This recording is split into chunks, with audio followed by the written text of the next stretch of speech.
எனக்கு உங்ககிட்ட மன்னிப்பு கேட்க கூட தகுதியே இல்லை. ஆனா நான் இது வரைக்கும் செஞ்ச எல்லா தப்பையுமே மறந்து ஆர்த்தி எண்ணி என்ன மன்னிச்சிட்டாங்க. எனக்கு இப்பதான் புத்தி வந்திருக்கு. அப்பா, ஒரு பையன் தான் அப்பாவை கடவுள் மாதிரி நினைக்கணும். அவரை மதிக்க வேண்டியது அவனோட கடமை. ஆனா நான் உங்களை சரியா மதிக்கல. என்னோட கடமையை நான் சரியா செய்யலப்பா. நான் உங்களுக்கு நல்ல பையனா இல்ல. ஆனா என்ன நீங்க மன்னிப்பீங்கிற நம்பிக்கையோட இன்னைக்கு வந்திருக்கப்பா.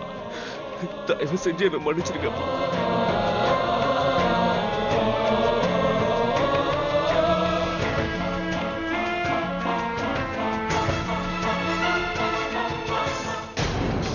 இந்த ஆகாஷ் உண்மையாவே திருந்திட்டாரா இல்ல வேற ஏதாவது சூழ்ச்சி பண்றாரா? ஒரு பையன் தான் அப்பாவை கடவுள் மாதிரி நினைக்கணும். அவரை மதிக்க வேண்டியது அவனோட கடமை. ஆனா நான் உங்களை சரியா மதிக்கல. என்னோட கடமையை நான் சரியா செய்யலப்பா. நான் உங்களுக்கு நல்ல பையனா இல்ல. ஆனா என்ன நீங்க மன்னிப்பீங்கிற நம்பிக்கையோட இன்னைக்கு வந்திருக்கப்பா. தயவு செஞ்சு என்ன மன்னிச்சிருக்கப்பா.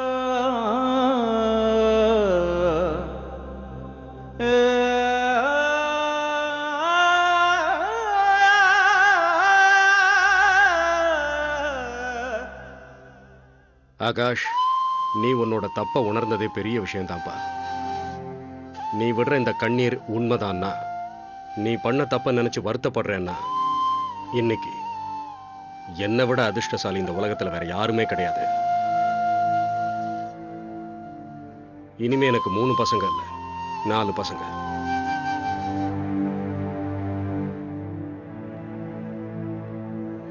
ஆமா, நான் எந்த மூஞ்சியை வச்சுக்கிட்டு இப்ப உங்ககிட்ட பேசுறது? இத 30 வருஷமா என்ன கஷ்டப்பட்டு வளர்த்து ஆளாக்கி இருக்கீங்க. இந்த உலகத்துல எப்படி வாழ்றதுன்னு சொல்லி கொடுத்தீங்க. சொந்த கால்ல நிக்கிற தைரியத்தையும் தன்னம்பிக்கையும் எனக்கு நீங்க கொடுத்தீங்க. ஆனா பதிலுக்கு நான் உங்களுக்கு என்ன செஞ்சேன்? எல்லாரும் முன்னாடி வச்சு உங்களை நான் அவமானப்படுத்தணுமா? என்ன மன்னிச்சிருங்கம்மா. ஆகாஷ், அப்படி எல்லாம் சொல்லக்கூடாது.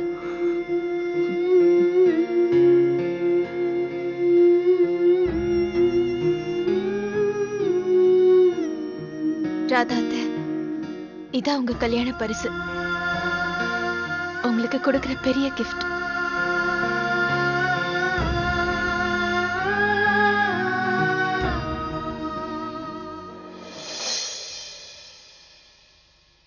நீங்க அந்த ஜோக் கேள்விப்பட்டிருக்கீங்களா? ஒரு பாய் ஃப்ரெண்ட் அவன் கேர்ள் ஃப்ரெண்ட் கிட்ட உயிரே நான் உனக்காக என்ன வேணாலும் செய்வேன்னு சொல்றான். உனக்காக அந்த சந்திரன் நட்சத்திரங்கள் எடுத்துட்டு வருவேன்னு சொல்றான். சூறாவளியையே எதிர்த்து போராடுவேன்னு சொல்றான். எந்த பிரச்சனை வந்தாலும் பாத்துக்குவேன்னு சொல்றான். அப்ப அந்த கேர்ள் ஃப்ரெண்ட் அவங்க கிட்ட அதெல்லாம் ஓகே, நாளைக்கு நீ என்ன மீட் பண்ண வரியா இல்லையான்னு கேக்குறான். அதுக்கு அந்த பாய் ஃப்ரெண்ட் இதுல என்ன சந்தேகம், கண்டிப்பா வருவேன்னு சொல்றான். ஆனா மழை பெய்யலனா வருவேன்னு சொன்னான்.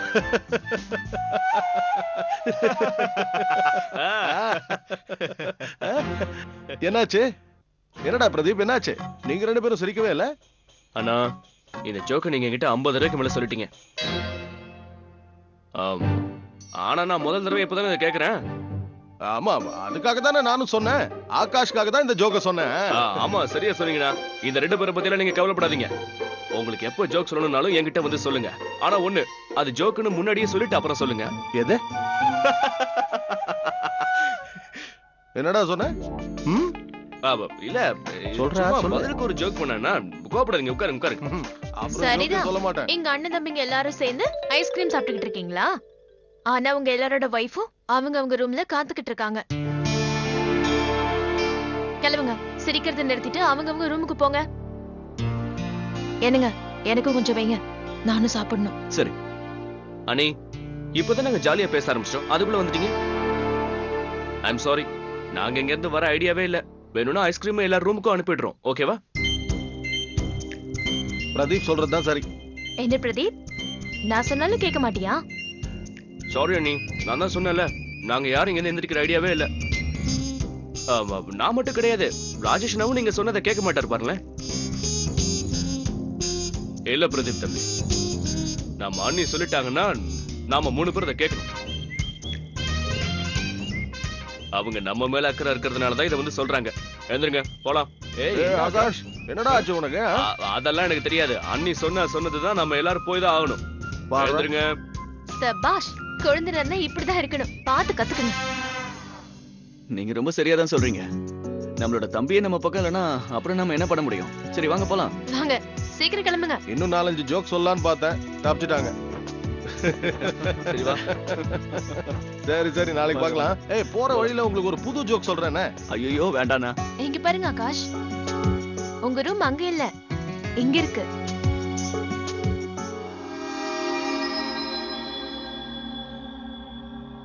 எனக்கு தெரியும், இது வரைக்கும் மனசார நீங்க ரிஷிதாவை ஒய்ஃபா ஏத்துக்கல. இங்க பாருங்க ஆகாஷ், அவ கூட கொஞ்ச நேரம் டைம் ஸ்பெண்ட் பண்ணுங்க. அப்புறம் அவளை விரும்ப ஆரம்பிச்சிருவீங்க. ரொம்ப நல்ல பொண்ணு. அது மட்டும் இல்லாம நீங்க தானே அவளை கல்யாணம் பண்ணிக்கிட்டீங்க. ப்ளீஸ் ஒரு சான்ஸ் கொடுத்து பாருங்க, எல்லாம் சரியா போயிடும். அண்ணே, அவ ஒண்ணும் நல்ல பொண்ணு கிடையாது.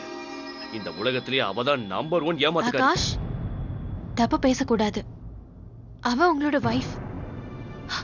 சரி, உங்களுக்கு என் மேல நம்பிக்கை இருக்குல்ல? அப்படின்னா எனக்காக அவளுக்கு ஒரு சான்ஸ் கொடுத்து பாருங்களேன் ப்ளீஸ். அண்ணே, என்ன வசமா மாட்டி விட்டுட்டீங்களே.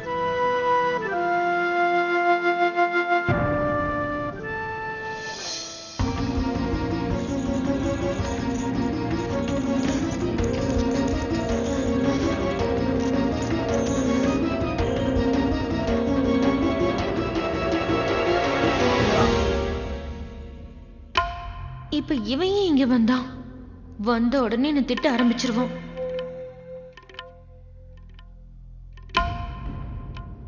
இன்னைக்கு மட்டும் இவன் என்ன அடிக்கட்டும், அதுக்கப்புறம் என்ன?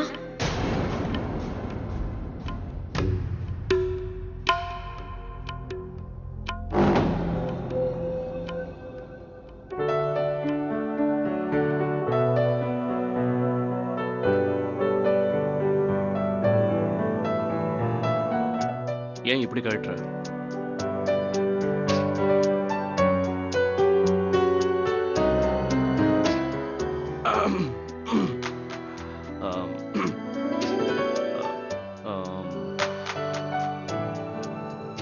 சாரி. அது கல்யாணம் ஆனதுல இருந்தே நான் உங்ககிட்ட சரியா பேசல. நான் உன்னை மரியாதையாவே நடத்தல. எனக்கே தெரியும் நான் உங்ககிட்ட எப்படிலாம் பேசக்கூடாதோ அப்படியெல்லாம் பேசியிருக்கேன்.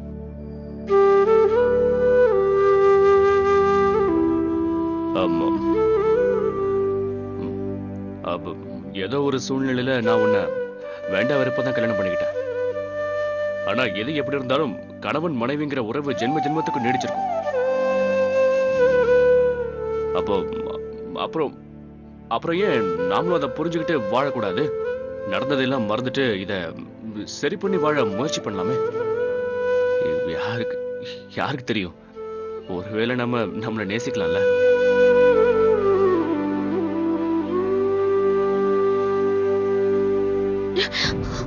அட, என்னாச்சு? உனக்கு ஷாக் அடிச்சிருச்சா என்ன?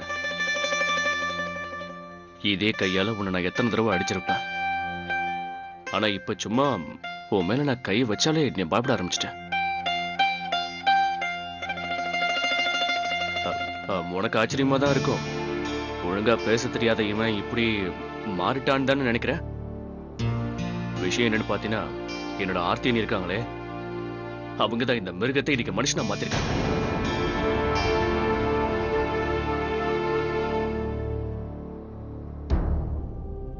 சாவு எப்ப என் கண்ணுக்கு தெரிய ஆரம்பிச்சதோ அப்பதான் எது தப்பு எது சரின்னு எனக்கே புரிய ஆரம்பிச்சது. இன்னைக்கு ஆர்த்தியனை மட்டும் அங்க வரலன்னா நான் இப்ப இங்க இருந்திருக்க மாட்டேன். எனக்குன்னு ஒரு குடும்பம் இருந்திருக்காது, எனக்குன்னு யாருமே இருந்திருக்க மாட்டாங்க, தனியா இருந்திருப்பேன். அவங்களோட உயிரை பத்தி கொஞ்சம் கூட கவலையப்படல. ஆர்த்தியனை ரொம்ப சரியா தான் சொன்னாங்க. எந்த மனுஷங்கிட்ட நல்ல உறவுகளும் நல்ல குடும்பமும் இருக்கோ அவன்தான் இந்த உலகத்திலே பெரிய பணக்காரன் சொல்லுவாங்க. குடும்பத்தையும் நல்ல உறவுகளையும் வெறும் பணத்தால வாங்கிட முடியாதுன்னு நான் இப்பதான் புரிஞ்சுக்கிட்டேன். ஒரு நிமிஷம்.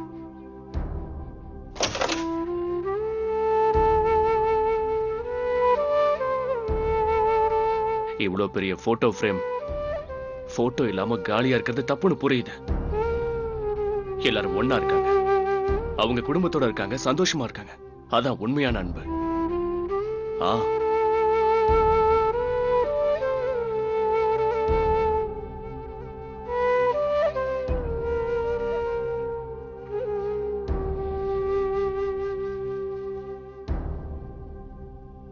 ஆ, இது எப்படி இருக்குன்னு பாத்தியா ரிஷிதா?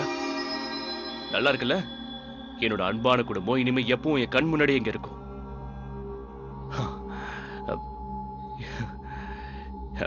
இப்ப இதுல போட்டோ மட்டும்தான் மிஸ்ஸிங். நான் இப்பவே போய் அதை எடுத்துட்டு வரேன்.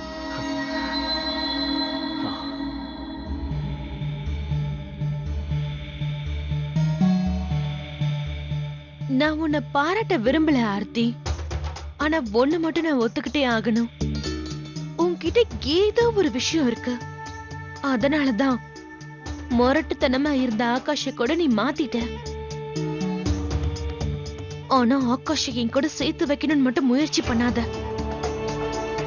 உனக்கு விருப்பம் இருந்தா உன் இஷ்டத்துக்கு மாத்திக்கோ. இந்த வீட்டோட பையனா தம்பியா உன் செல்ல கொழுந்தனா. ஆனா எனக்கு மட்டும் புருஷனா இருக்க விட மாட்டேன். ஆகாஷ நான் என் பக்கத்திலேயே நெருங்க விட மாட்டேன். ஏன்னா என்னுடைய மனசுலயும் என்னோட காதல்லையும் என்னுடைய வாழ்க்கையிலையும் இன்னொருத்தருடைய பேர் தான் எழுதியிருக்கு. ராஜேஷ், என்னோட ராஜேஷ். இந்த குடும்பத்துல இருக்கிறவங்க வேணா உன்னைய ராஜேஷையும் ராமன் சீதைன்னு சொல்லலாம். ஆனா இது கலியுகம் ஆர்த்தி. இந்த கலியுகத்துல நான் ராமனையும் சீதையும் என்னைக்குமே சேர விட மாட்டேன். விடவே மாட்டேன்.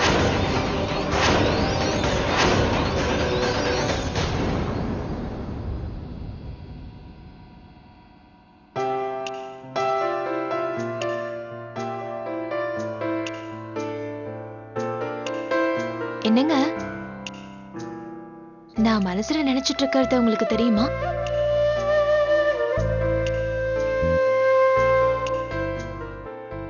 ஐஸ்கிரீம் சாப்பிடணுமா?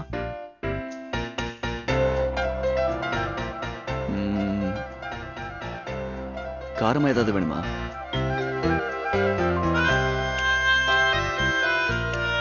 அப்படின்னா இப்ப நீங்க மாங்காய் சாப்பிடணும்னு நினைக்கிறீங்க? இல்லங்க, எனக்கு என்ன தோணுதுன்னா உங்க வாயால நீங்க என்ன பாராட்டிக்கிட்டே இருக்கணும். அதாவது என்னோட கண்ணு, என்னோட முடி, என்னோட ஸ்மைல், இந்த மூணுத்துல என்கிட்ட உங்களுக்கு எது ரொம்ப பிடிக்கும்? இது இது என்ன கேள்வி ஆர்த்தி? எனக்கு உங்களை முழுசாவே பிடிக்கும். உங்ககிட்ட எல்லாமே பிடிக்கும். என்னங்க நீங்க சரியாவே சொல்ல மாட்டேங்கிறீங்க. கொஞ்சம் கொஞ்சம் ரொமான்டிக்கா பேசுங்களேன். இப்படி உங்க கண்ணு 1000 மின்னலுக்கு சமமானது. உங்க கூந்தல் கார்மேகம் போல கருப்பா இருக்கு. அப்புறம் உங்க ஸ்மைல் கரண்ட் மாதிரி பாயுது. என்னங்க, அவன் காதலிய பத்தி புக்கா எழுதுறான். ஆனா நீங்க எதுவுமே சொல்ல மாட்டேங்கிறீங்க. டிசப்பாயிண்டிங். இல்ல ஆர்த்தி, நானும் உங்களை பத்தி நிறைய சொல்லுவேன். ஆனா நீங்க கேட்க வந்தது என்னன்னு இப்பதான் எனக்கு புரியுது. எனக்கு உங்ககிட்ட பிடிச்சது என்னன்னு. அப்படிதானே?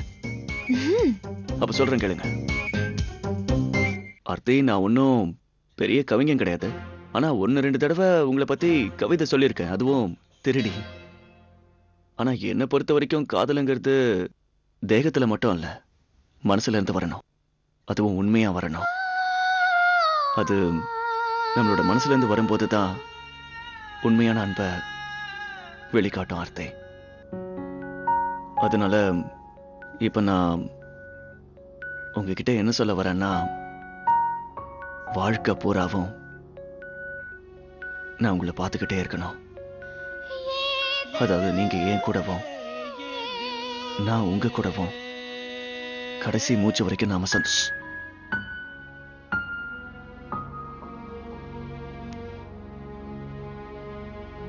இதை நான் விட்டு கொடுக்க மாட்டேன். நான் கடவுள்கிட்ட எப்போ இதைத்தான் வேண்டிக்கிறேன். உங்களுக்கு நீண்ட ஆயுள கொடுக்கணும்னு. நான் சுமங்கலியா இந்த வீட்டுக்குள்ள வந்தேன். அதே மாதிரி நான் ஒரு சுமங்கலியாதான் உலகத்தை விட்டு போகணும்னு ஆசை.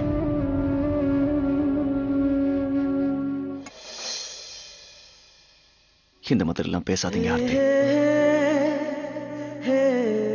நாளைக்கு நடக்க போறத நினைச்சு இந்த நாளை நம்ம எழுந்துடக்கூடாது. ஐ நோ இந்த விஷயத்தை நான் தான் முதல்ல ஆரம்பிச்சேன். ஆனா ஐம் சாரி. இனிமே நான் இந்த மாதிரிலாம் பேச மாட்டேன். ஆர்த்தி, நமக்கு நல்ல வாழ்க்கை கிடைச்சிருக்கு. அந்த வாழ்க்கையை நம்ம சந்தோஷமா வாழ்வோம். எப்பவுமே ஒருத்தருக்கு ஒருத்தர் துணையா இருப்போம். அப்படிதானே ஆர்த்தி?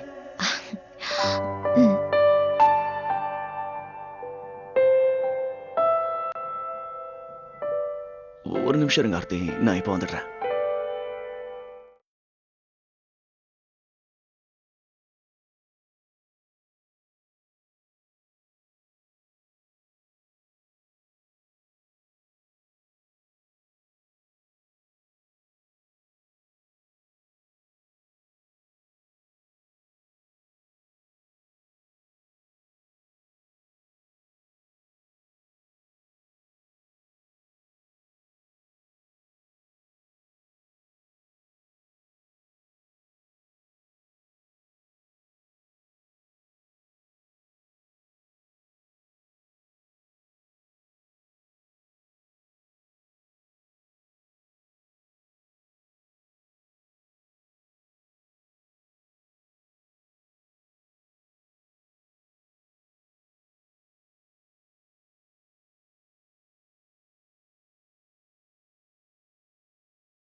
ஆர்த்தி ராஜேஷ் மேல ஏதோ மந்திரம் போட்டு அப்புறம் முழுசா அவளோட கைக்குள்ள போட்டு வச்சுக்கிட்டா. அப்புறம் பிறக்க போற இந்த குழந்தை இவங்க 2 பேரையும் இன்னும் நெருக்கமாக்கிடும். இல்ல, நான் அந்த மாதிரி நடக்க விட மாட்டேன். இந்த சொத்து பணம் எல்லாத்தையும் நான் இழக்க தயாரா இருக்கேன்.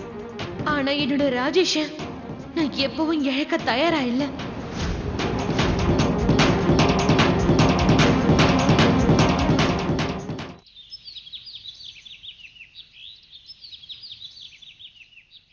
வாவ் பாட்டி, அல்வா ரொம்ப டேஸ்டியா இருக்கு. நல்லா இருக்காமா? ஆ, ரொம்ப டேஸ்டா இருக்கு. இது யம்மியாவும் இருக்கு.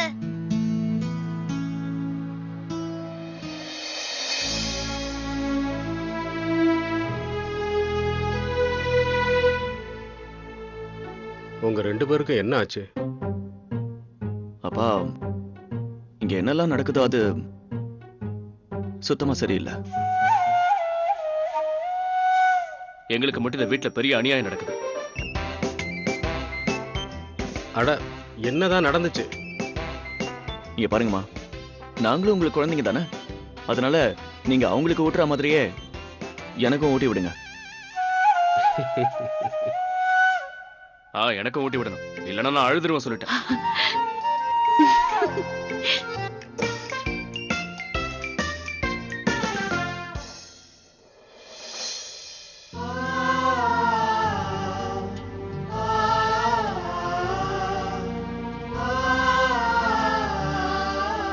சந்தோஷமா? இப்ப சாப்பிடுங்க. எனக்கு எப்பவுமே நீங்க எல்லாருமே குழந்தைங்க தான். ஆனா இனிமே குழந்தைத்தனத்தை விட்டுடுங்க. அப்புறம் இன்னொன்னு, இந்த வீட்டுக்கு கூடிய சீக்கிரமே ஒரு புது விருந்தாளி வரப்போறாங்க. இந்த வீட்டோட செல்ல குட்டி. இந்த மாதிரி பெரியவங்களே குழந்தைங்க மாதிரி இருந்தீங்கன்னா அப்புறம் வரப்போற குழந்தைய யாரு பாத்துப்பாங்க? அதான் நான் இருக்கலம்மா, நான் பாத்துக்குவேன். நீங்க எதுக்கும் கவலைப்படாதீங்க ராதாத்த. நாங்க எல்லாரும் அந்த குழந்தைய நல்லபடியா பாத்துக்கிறோம். ம். இப்ப போற மாதிரியே நாட்கள் நல்லபடியா போய் ஆர்த்திக்கு சீக்கிரமா குழந்தை பிறக்கணும். அதுக்கப்புறம் இந்த வீட்ல இன்னும் சந்தோஷம் அதிகமாயிடும். காயத்ரி இந்த விஷயத்தை கேள்விப்பட்ட உடனே சந்தோஷப்பட்டா. பிறக்க போற அந்த குழந்தைய நினைச்சு எத்தனையோ கனவு கண்டு வச்சிருந்தா. அப்பா, அந்த கனவை நாம எல்லாரும் சேர்ந்து நிறைவேற்றுவோம். நான் பைலட் ஆகணும்னு அம்மா ஆசைப்பட்டாங்க. ஒருவேளை பையன் பிறந்தா அவனை நிச்சயமா நம்ம பைலட் ஆக்குவோம். ஒருவேளை பொண்ணு பிறந்தா டாக்டர் ஆக்கணும். ஏன்னா அத்தை அவங்க காலேஜில் படிக்கும்போது ஒரு டாக்டர் ஆகணும்னு ஆசைப்பட்டிருக்காங்க.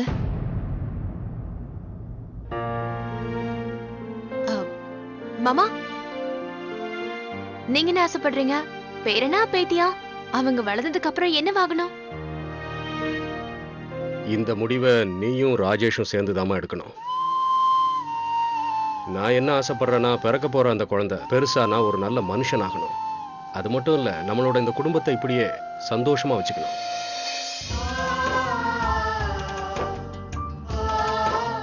எனக்குன்னு இருக்கிறதெல்லாம் குழந்தைங்களுக்கு தானே.